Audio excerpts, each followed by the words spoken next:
Ce bruit-là, tous les gens du bois le connaissent.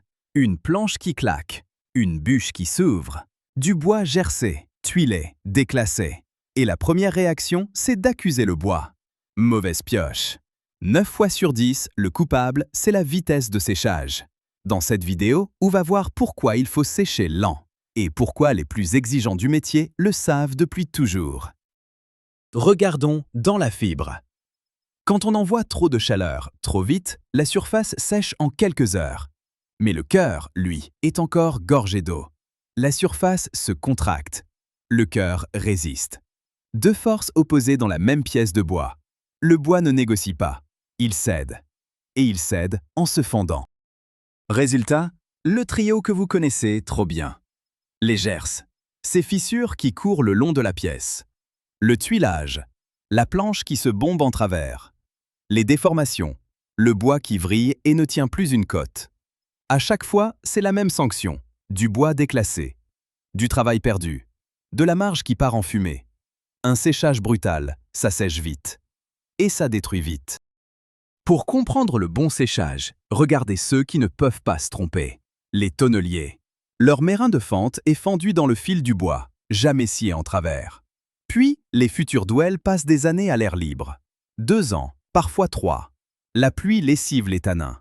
Le bois mûrit, lentement, sans contrainte.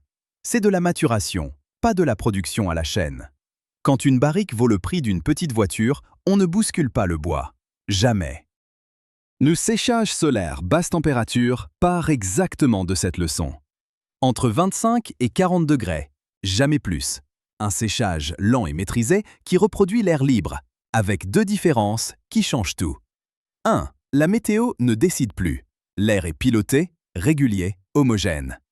2. Le bois est à l'abri, sans reprise d'humidité au premier orage. La douceur de l'air libre, la constance en plus. La surface et le cœur descendent ensemble. Le bois reste droit, plein, entier. Et à la fin, un seul chiffre tranche, le taux d'humidité à cœur. Pas la surface, qui sèche toujours en premier et raconte ce qu'on veut entendre. Le cœur. C'est là que l'humidimètre de votre acheteur ira planter ses pointes. Un séchage lent donne un bois homogène. Le cœur dit la même chose que la surface. Un séchage brutal donne un bois menteur. Sec dehors, vert dedans. Et un bois menteur, ça se paie toujours. En litige, en retour, en réputation.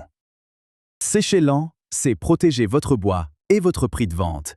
Et l'équipement qui le permet peut être pris en charge jusqu'à 100% par les CEE sur l'offre standard sous condition d'éligibilité. Il faut un volume de séchage fermé. Et si vous ne l'avez pas, on peut le créer. Panneau en toiture, en ombrière ou au sol. Le lien pour vérifier votre éligibilité est en description. Le numéro WhatsApp est à l'écran.